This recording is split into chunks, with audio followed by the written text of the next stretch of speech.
का, जनप्रतिनिधियों का हृदय से उत्तर प्रदेश की जनता की ओर से आपका स्वागत करता हूं, अभिनंदन करता हूं। अत्यंत महत्वपूर्ण विषय आदरणीय प्रधानमंत्री जी ने पूरे देश के सामने रखा है और वह विषय है कि स्मार्ट ग्राम पंचायत पर जो ग्रामीण समुदाय का सशक्तिकरण, कोई पीछे न छूटे। यानी आज की स्थिति में एक समग्र विकास की इस अवधारणा को प्रस्तुत करने वाला विषय देश के सामने है और उन स्थितियों में जब यहां पर मुझे यह अवगत कराया गया है कि राष्ट्रीय स्तर पर कार्य करने वाली वे तमाम संस्थाएं सरकारी और गैर सरकारी क्षेत्र में जिन लोगों ने ग्रामीण विकास के क्षेत्र में कुछ नया किया है, वे सभी इस दिशा में कार्य कर रही हैं और वे आज के इस कार्यक्रम में भी अधिकतर ने अपनी सहभागिता सुनिश्चित की है। ये मेरे लिए अतिरिक्त प्रसन्नता का विषय भी है। हम सब जानते हैं देश के अंदर लगभग 2.5 लाख ग्राम पंचायतें हैं और उनमें से 58,000 से अधिक ग्राम पंचायतें उत्तर प्रदेश में हैं। इन 58,000 ग्राम पंचायतों को अगर आप देखें तो देश के अंदर ग्राम पंचायतों का जो अनुपात है उसमें से लगभग 23% उत्तर प्रदेश में स्थित है और उत्तर प्रदेश में इन ग्राम पंचायतों की भूमिका किस रूप में आदरणीय प्रधानमंत्री जी के विजन को आगे बढ़ाने में सहायक हो सकती है। प्रधानमंत्री जी ने देश की अर्थव्यवस्था को $5 ट्रिलियन की इकोनॉमी के रूप में बनाने का जो संकल्प लिया है, स्वाभाविक रूप से राज्यों की भी उसमें भूमिका होगी। उत्तर प्रदेश शासन ने भी उत्तर प्रदेश की अर्थव्यवस्था को अगले 5 वर्ष के अंदर $1 ट्रिलियन की इकोनॉमी के रूप में बदलने की अपनी एक व्यापक कार्य योजना को आगे बढ़ाया है। लेकिन ये सार्थक होगा तब जब हमारी ग्राम पंचायतें स्वयं आत्मनिर्भर होंगी। मैं बार बार कहता हूं कि ये संभावनाएं हैं और उत्तर प्रदेश जैसे राज्य में है, पूरे देश के अंदर हर ग्राम पंचायत के अंदर इस प्रकार की संभावनाएं मौजूद हैं, जिस संबंध में अभी हमारे दोनों केंद्रीय मंत्रियों ने बहुत सहज और सरलता के साथ अपने महत्वपूर्ण उद्बोधन में इन बातों का उल्लेख भी किया। हम सब जानते हैं कि तकनीक का उपयोग करते हुए कैसे हम इसको और भी आसानी से अचीव कर सकते हैं और आत्मनिर्भरता के लक्ष्य को प्राप्त करके हम अपनी ग्राम पंचायत को स्मार्ट ग्राम पंचायत बनाने में कैसे सफल हो सकते हैं। हाई स्पीड इंटरनेट की सुविधा या वाईफाई की जो ग्राम पंचायत में सुविधा उपलब्ध होना, एक मान्यता है कि अगर जीडीपी में 1% यानी 1% से अधिक की बढ़ोतरी करनी है तो वह हाई स्पीड इंटरनेट और वाईफाई की फैसिलिटी अगर ग्राम पंचायत में है और अगर हम इसको 10% बढ़ा दें किसी भूभाग में, किसी स्टेट में, तो वह 1.3% की बढ़ोतरी जीडीपी में करता है। उत्तर प्रदेश राज्य के संदर्भ में अगर हम देखें तो यहां पे लगभग 32-33% ही अभी ग्रामीण क्षेत्र में हमारे पास इंटरनेट और वाईफाई की सुविधा है। अगर हम जो लोग उपयोग करते हैं, अगर इसको उपयोग करने वाले ग्राम पंचायतें और गांवों के लोगों को जोड़ करके से हम 85 से 90% करेंगे तो यूपी की जीडीपी में इसके कारण ही लगभग 7 से 8% की बढ़ोतरी स्वतः स्फूर्त भाव के साथ केवल हम तकनीक का उपयोग करते हुए हाई स्पीड इंटरनेट की सेवाओं का विस्तार और ग्राम पंचायतें उसका उपयोग करना प्रारंभ कर देंगे तो जीडीपी में बढ़ोतरी होती हुई दिखाई देगी और उत्तर प्रदेश आसानी से उस लक्ष्य को प्राप्त करने में सफल हो सकता है जो आज सबसे बड़ी आवश्यकता है। इसमें हाई स्पीड इंटरनेट है, फ्री वाईफाई की व्यवस्था है, इसमें ई कॉमर्स के माध्यम से, एडुटेक के माध्यम से, टेलीमेडिसिन के माध्यम से हम इस सुविधा को और तेजी के साथ आगे बढ़ा सकते हैं। मैंने कल ही गोरखपुर में टेलीमेडिसिन के लिए हेल्थ एटीएम का शुभारंभ किया। मैं एक बात को देखता था, यहां पे ग्रामीण क्षेत्र में हमारे लगभग 4600 प्राथमिक स्वास्थ्य केंद्र हैं। इन प्राथमिक स्वास्थ्य केंद्रों में चिकित्सक नहीं थे। 2017 के पहले कोई चिकित्सक नहीं था। हम लोगों ने आयुष के साथ उस समय इन्हें जोड़ करके चिकित्सकों की उपलब्धता सुनिश्चित की। लेकिन लोगों की इच्छा होती है कि हम विशेषज्ञ चिकित्सकों को दिखवाएं। हम लोगों ने 2020 में इन सभी प्राथमिक स्वास्थ्य केंद्रों के लिए एक व्यवस्था अनिवार्य की कि हर रविवार को 4 से 6 विशेषज्ञ चिकित्सक, जिसमें फिजिशियन हो, जनरल सर्जन हो, गायनेकोलॉजिस्ट हो, पीडियाट्रिशियन हो, और भी कुछ इस प्रकार की स्किन से जुड़े हुए कुछ डिजीज हैं, इन सबसे उनके लिए भी चिकित्सक वहां जाएं। केंद्र और राज्य सरकार की सभी स्वास्थ्य संबंधी योजनाओं को वहां पर लागू करें और एक मुख्यमंत्री आरोग्य मेला का शुभारंभ किया। वो इतना लोकप्रिय हुआ कि हर रविवार को पूरे प्रदेश के अंदर 3 से 4 लाख लोग उन आरोग्य मेलों में जाकर के स्वास्थ्य की सुविधा का लाभ लेते हैं।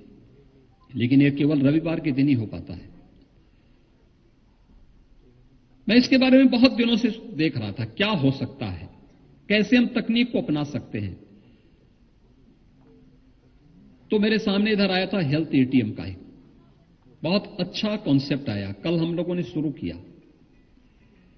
एक जगह बैठ करके 5 मिनट में 55 प्रकार की जांचें कोई व्यक्ति अपनी कर सकता, और टेली कंसल्टेशन से कहीं भी डॉक्टर बैठा हो, देश के किसी भी कोने में बैठा हो, टेली कंसल्टेशन के माध्यम से प्रिस्क्रिप्शन लिखो और फिर वहां सेंटर से अपनी दवा लो। कुछ हेल्थ एटीएम ऐसे ही बने हैं जहां से दवा भी आप निकाल सकते हैं, और घर बैठे बैठे, गांव में बैठे बैठे ये सुविधा आपको प्राप्त हो सकती है।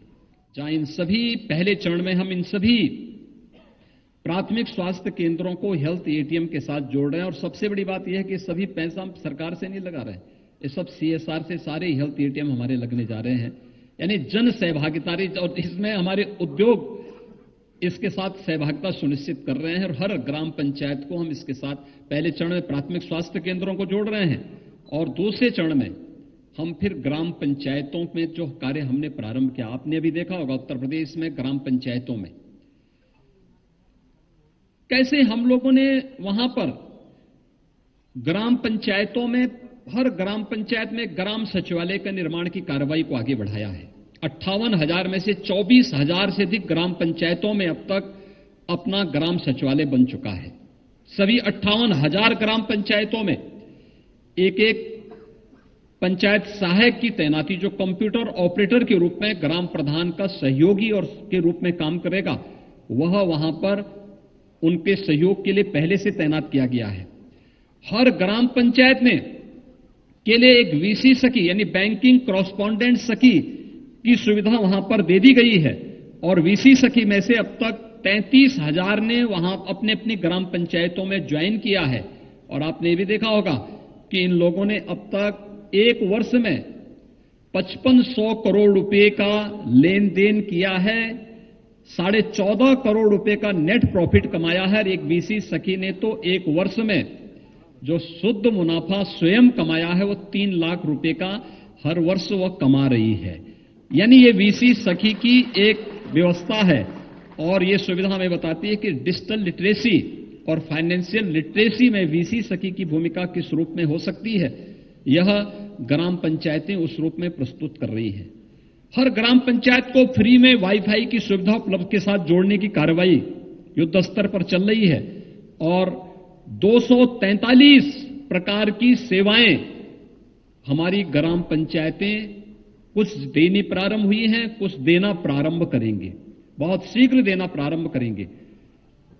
ग्राम पंचायतों में अच्छी कनेक्टिविटी हो, हर व्यक्ति के पास अपना आवास हो, हर घर में शौचालय हो।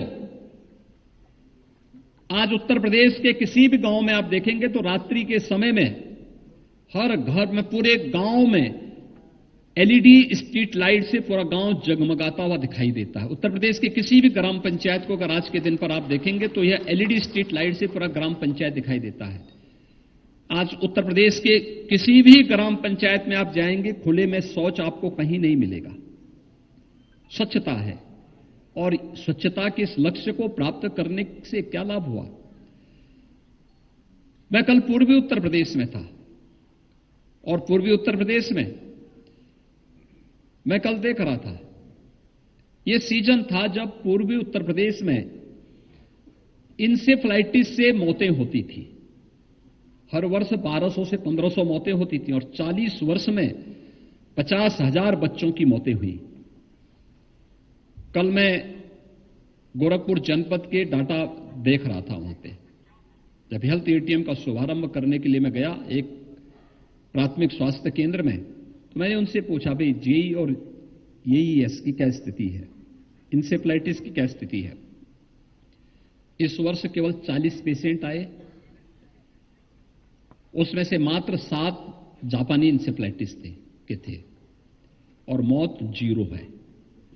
यानी अगर आप देखेंगे तो अब तक वहां पर जो मौत के आंकड़े होते, हर वर्ष केवल गोरखपुर जिले में 500-600 मौतें होती थी। स्वच्छ भारत मिशन ने और जो प्रयास विगत 5 वर्ष के अंदर हुए, उन प्रयासों ने अब जमीनी धरातल पर अपना रंग दिखाना प्रारंभ किया है। लोगों को एहसास हुआ है। यह सीजन वहां पर लोगों के दिलो दिमाग में इतने भय का वातावरण पैदा करता था कि पता नहीं कौन सा बच्चा, 1 से 15 वर्ष के बच्चे इस बीमारी की चपेट में आते थे। हर परिवार में भय होता था, पता नहीं इस बार कौन बच्चा इसकी चपेट में आ जाए। और 40 वर्षों तक ये चलता रहा। आज मैं कह सकता हूं कि डबल इंजन की सरकार ने जो प्रयास प्रारंभ किया, आज उसने वहां पर इंसेफ्लाइटिस की मौत की दर को 0 तक पहुंचाने में सफलता प्राप्त की है। और वे बच्चे जो आज इस बीमारी से बच जा रहे हैं, वे भी अपनी प्रतिभा और अपनी ऊर्जा का लाभ अपने देश और अपने समाज के लिए दे पाएंगे, इसमें कोई संदेह नहीं होगा। यह भी उस स्मार्ट पंचायत का ही एक नमूना है। हर व्यक्ति कर सकता है, और ढेर सारी संभावनाएं इस दिशा में हैं। और इस दिशा में मैं आपसे कुछ चीजों पर बात करने के लिए अवश्य कहूंगा। खासतौर पर हर ग्राम पंचायत में संभावनाएं मौजूद हैं।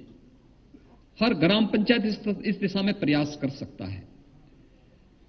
इस समय हर ग्राम पंचायत में अमृत सरोवर बनाए जा रहे हैं। अमृत सरोवर यह आजादी के अमृत महोत्सव के साथ तो हमें जोड़ता ही है। गांव के जलस्तर को ऊंचा करने में भी इससे मदद मिलेगी। साथ साथ अगर वह किसी देव स्थल से नहीं जुड़ा है तो वहां मत्स्य पालन की कार्रवाई को भी मत्स्य पालन के साथ भी उसको जोड़ सकते हैं। गांव के अतिरिक्त आमदनी का माध्यम बना सकते हैं। बहुत सारी जगह और भी अन्य तमाम ऐसी चीजें हैं जो हम ग्राम पंचायत की अतिरिक्त इनकम उसके साथ जोड़ सकते हैं। ग्राम पंचायत में अतिरिक्त भूमि होती है। उस अतिरिक्त भूमि के बारे में, जिसके बारे में माननीय श्री गिरिराज सिंह जी ने भी अपने उद्बोधन में भी उन्होंने इस बात का उल्लेख किया कि कैसे हम अपनी ग्राम पंचायत में अतिरिक्त भूमि का बंदरबांट करवाने की बजाय उसका कॉमर्शियल उपयोग ग्राम पंचायत के हित में कर सकते हैं। हर घर नल की योजना लागू हो रही है, लेकिन ये हर घर नल की योजना गांव को ओन करनी पड़ेगी, ग्राम पंचायत को ओन करनी पड़ेगी। उसको स्वयं इसकी जिम्मेदारी लेनी पड़ेगी कि मेरी ग्राम पंचायत है, शुद्ध पेयजल आधी से अधिक बीमारी का समाधान स्वतः कर देता है, दवा का खर्चा उनका न्यूनतम पहुंचा देता है। और इसलिए हमारी जिम्मेदारी बनती है कि हर घर नल की योजना जो प्रधानमंत्री जी की एक महत्वाकांक्षी योजना है, इसको सफलता की नई ऊंचाइयों तक पहुंचाने में हम भी योगदान दे सकें। ग्राम पंचायत में उन्नत नस्ल के गौवंश के माध्यम से मैं भी देख रहा था, हम लोगों ने 2019 में झांसी के अंदर एक महिला स्वयंसेवी समूह गठित किया था, बलिनी मिल्क प्रोड्यूसर के रूप में। महिलाओं का स्वयंसेवी समूह है। इस समय उसके सदस्य हैं 41,000। उसने 21-22 में जो नेट प्रॉफिट कमाया है, वो कमाया है लगभग 14.5 करोड़ रुपए का। अकेले एक मिल्क प्रोड्यूसर ने प्रॉफिट कमाया है। वार्षिक टर्नओवर उनका काफी ज्यादा है, लगभग 150 करोड़ के आसपास का है, और इतने का नेट प्रॉफिट उन्होंने वहां कमाया है। ये हर ग्राम पंचायत कर सकता है। हर ग्राम पंचायत के अंदर ये संभावनाएं हैं। ग्राम पंचायत अपने भूमि को, ग्राम पंचायत की भूमि को गौआश्रय स्थल के रूप में उपयोग कर सकती है, नेचुरल फार्मिंग के साथ उसे जोड़ सकती है, बायोफ्यूल के साथ उसे जोड़ सकती है, पीएम कुसुम योजना के साथ जोड़ करके